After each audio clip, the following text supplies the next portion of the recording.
بسم اللہ الرحمن الرحیم الحمد للہ رب العالمین وصلی اللہ وسلم وبارک علی عبدہ ورسول محمد وعلی آلہ وصحبہ اجمعین وعلی من تبعہم بإحسان الی یوم الدین. اما بعد، شیخ محمد بن جمیل زین رحمہ اللہ نے دوسرا سوال ذکر کیا ہے، اللہ تبارک و تعالیٰ کا حق جو بندوں پر ہے. پچھلے درس میں یہ بات آئی کہ اللہ سبحانہ و تعالیٰ نے ہم سب کو کس لیے پیدا کیا. اگلا سوال اسی سے متعلق ہے، وہ سوال یہ ہے ما ہی العبادہ، کہ عبادت کسے کہتے ہیں. ہر شخص یہ کہتا ہے کہ اللہ کی عبادت کرنی چاہیے، لیکن عبادت آخر ہے کیا؟ عبادت کے نام پر چند کام ہم جانتے ہیں، لیکن عبادت کسے کہتے ہیں شریعت میں؟ نماز، روزہ، زکوٰۃ، حج، کیا صرف یہی عبادتیں ہیں؟ عبادت کسے کہتے ہیں؟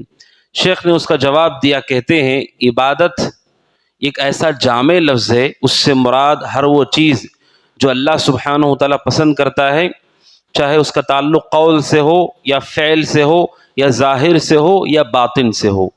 یعنی عبادت کسے کہتے ہیں اسے انہوں نے سمجھایا. عبادت چار چیزوں کا نام ہے، چار قسم کی عبادتیں ہوتی ہیں، چار طرح سے عبادت ہوتی ہیں. سب سے پہلے ہے قول القلب. قول القلب کا مطلب جتنے عقیدے ہیں وہ سب سے بڑی عبادت ہے. قول القلب کہتے ہیں عقیدے کو. اللہ سبحانہ و تعالیٰ کے بارے میں جو ہمیں خبر دی گئی، فرشتوں کے بارے میں، رسولوں کے بارے میں، ہر بات کو یقین کے ساتھ اپنے دل میں بٹھانا، یہ قول القلب ہے، یہ فرض ہے. اس کے بغیر نماز اور روزہ کوئی معنی نہیں رکھتا ہے. اسی لیے عبادت میں سب سے پہلے آتا ہے قول القلب، کہ انسان اپنے دل میں اعتقاد کو گہرائی سے بٹھائے. نمبر دو ہے عمل القلب، کہ آپ کا دل عمل بھی کرے. دل عمل کیسے کرتا ہے؟ دل سے اللہ تبارک و تعالیٰ کا خوف اختیار کرنا، اللہ تعالیٰ سے امید رکھنا، عمل میں اخلاص رکھنا، اللہ سے محبت کرنا، یہ دل کا عمل ہے. عقیدے میں عمل کرنا نہیں ہوتا ہے. سب چیزیں سن کر کے جو کتاب و سنت میں ثابت ہیں، دل میں بٹھا لینا، یہ قول القلب ہے، عقیدہ ہے. لیکن عمل القلب یہ ہے کہ آپ کو محنت کر کے جس طرح آپ جسم سے عمل کرتے ہیں، اس طرح آپ کو دل سے بھی عمل کرنا ہے. جیسے آدمی چاہے تو اللہ سے ڈرے یا نہ ڈرے. مثال کے طور پر گناہ کا کوئی موقع ہو، جیسے حدیث میں رسول اکرم صلی اللہ علیہ وسلم نے فرمایا کہ کسی مسلمان کو کوئی عورت جو خوبصورت بھی ہو، حسب نسب والی بھی ہو، گناہ کی دعوت دیتی ہے تو وہ کہتا انی اخاف اللہ، میں اللہ سے ڈرتا ہوں. لیکن اس ڈر کے لیے آدمی کا دل مائل ہو، وہ محنت کرے گا تو عمل کر سکتا ہے. تو عبادت دوسری قسم ہے عبادت کی، عمل القلب، کے انسان دل سے عمل کرے، خشوع و خضوع اختیار کرنا، اللہ سے محبت کرنا، اللہ سے ڈرنا، اللہ سے امید رکھنا. اور تیسرا ہے انسان کا زبان سے عبادت کرنا. زبان کی عبادتوں میں شہادتین کا اقرار ہے، قرآن مجید کی تلاوت ہے، اذکار ہیں، دعائیں ہیں، بھلائی کا حکم دینا، برائی سے روکنا، ہر خیر کی بات کہنا، یہ زبان سے تعلق رکھنے والی عبادتیں ہیں. اور چوتھی قسم کی عبادت ہے جو انسان کے بدن سے تعلق رکھتی ہے، جوارح سے تعلق رکھتی ہے، جیسے نماز ہے، جیسے زکوٰۃ ہے، جیسے حج ہے. یہ ساری عبادتیں انسان کے بدن سے تعلق رکھتی ہیں.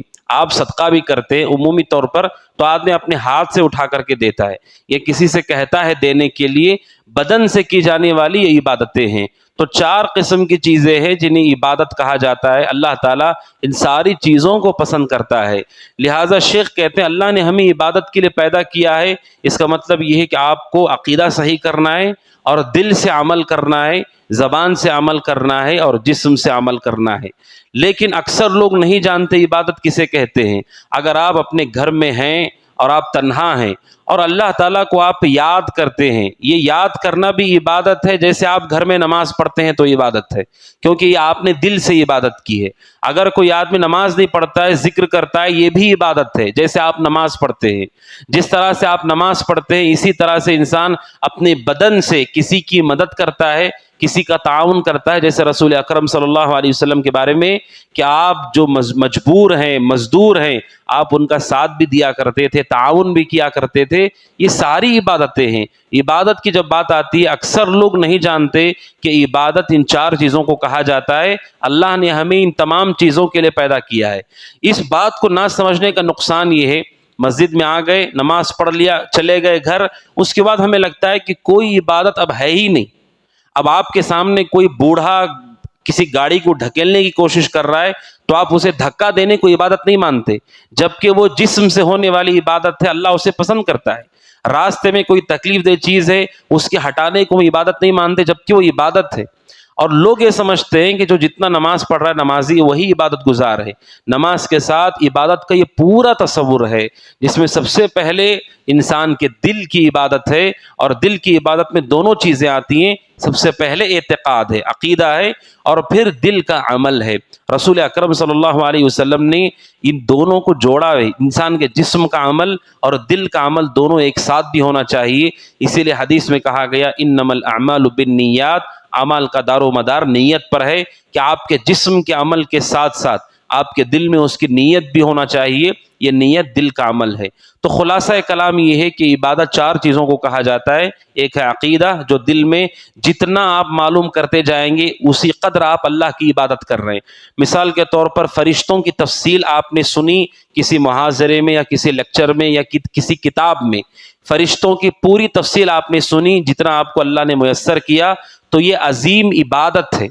اسی طرح دینی مجلس میں بیٹھنا یہ بھی عبادت ہے، کیونکہ آپ جیسے جیسے سن رہے ہیں اسی طرح آپ کے دل میں اللہ تعالیٰ کی یا تو پہچان بڑھ رہی ہے، جو کہ انسان کے عقیدے سے تعلق رکھتی ہے، یا پھر آپ کا ایمان بڑھ رہا ہے، اللہ سے محبت بڑھ رہی، جو کہ دل کا عمل ہے، یا تو آپ کی زبان پر کوئی خیر جاری ہوگا یا آپ کے جسم سے کوئی خیر جاری ہوگا۔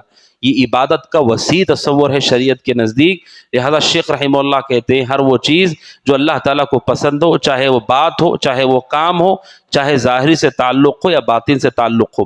دلیل کیا دی انہوں نے؟ سورہ انعام کی آیت 162، اللہ سبحانہ وتعالیٰ کہتا ہے قل ان صلاتی ونسکی ومحیای ومماتی للہ رب العالمین، اے اللہ کے نبی آپ کہیے بے شک میری نماز، میری قربانی اور میری زندگی اور میری موت، یہ تمام چیزیں اللہ تبارک و تعالیٰ کے لیے ہے، جو سارے جہانوں کا رب ہے، سارے جہانوں کا رب ہے۔ تو اس میں آپ دیکھیں ان صلاتی، نماز، و نسکی اور قربانی، نماز میں کتنی قسم کی عبادت ہوتی ہے؟ سب سے پہلے نماز کی نیت چاہیے، جو کہ دل کی عبادت ہے۔ پھر آپ تکبیر تحریمہ زبان سے کہتے ہیں، یہ زبان کی عبادت ہے۔ سورہ فاتحہ پڑھتے ہیں، زبان کی عبادت ہے۔ اور آپ رکوع کرتے ہیں، سجدے میں جاتے ہیں، یہ جسم کی عبادت ہے۔ صرف نماز ہی میں 3 طرح کی عبادتیں انسان انجام دیتا ہے۔ اور قربانی بھی ایسے ہی ہے۔ قربانی میں کیا ہوتا ہے؟ وہ نسکی، قربانی میں انسان اپنا مال خرچ کرتا ہے، یعنی اپنے جسم سے ہی، اپنے ہاتھ سے ہی مال دیتا ہے، اور جانور کو لاتا ہے اور اسے کھلا پلاتا ہے، اور پھر بسم اللہ کہتا ہے اپنی زبان سے، اور اللہ کو راضی کرنا نیت کرتا ہے دل سے۔ یعنی قربانی میں بھی نیت بھی ہے، زبان کی عبادت بھی ہے، اور جسم کی عبادت بھی ہے۔ تو اللہ سبحانہ و تعالیٰ نے کہا اے نبی آپ کہیے میری نماز، میری قربانی اور میری پوری زندگی اور میری موت اللہ تبارک و تعالیٰ کے لیے، جو سارے جہانوں کا رب ہے۔ اور شیخ رحمہ اللہ نے حدیث بھی دلیل میں ذکر کی ہے، اللہ سبحانہ و تعالیٰ کہتا ہے ما تقرب الی عبدی بشیء احب الی مما افترضت علیہ، اللہ تعالیٰ کہتا ہے سب سے زیادہ انسان میرے قریب آ سکتا ہے، سب سے بہترین چیز کوئی ہے تو فرض چیزیں ہیں، یعنی جتنی فرض چیزیں ہیں اللہ تعالیٰ کہتا ہے اسی کے ذریعے کوئی آدمی میرے نزدیک آتا ہے۔ اس کا مطلب جتنی فرض چیزیں ہیں وہ سب عبادت ہے، کیونکہ اللہ اسے چاہتا ہے، اور جن جن چیزوں کو اللہ چاہتا ہے وہ ساری کی ساری عبادت ہیں، چاہے وہ ظاہر میں ہو چاہے وہ باطن میں ہو۔ تو یہ عبادت کا وسیع معنی مفہوم ہے جو ہم سب کو یاد رکھنا چاہیے، شیخ رحمہ اللہ نے بیان کیا ہے۔ اللہ سبحانہ وتعالیٰ سے دعا کہ اللہ تعالیٰ ہمیں ان ساری شکلوں میں عبادت کی توفیق عطا فرمائے، آمین۔ ھذا وصلی اللہ وسلم علی نبینا محمد وعلی آلہ وصحبہ اجمعین۔ السلام علیکم ورحمۃ اللہ وبرکاتہ۔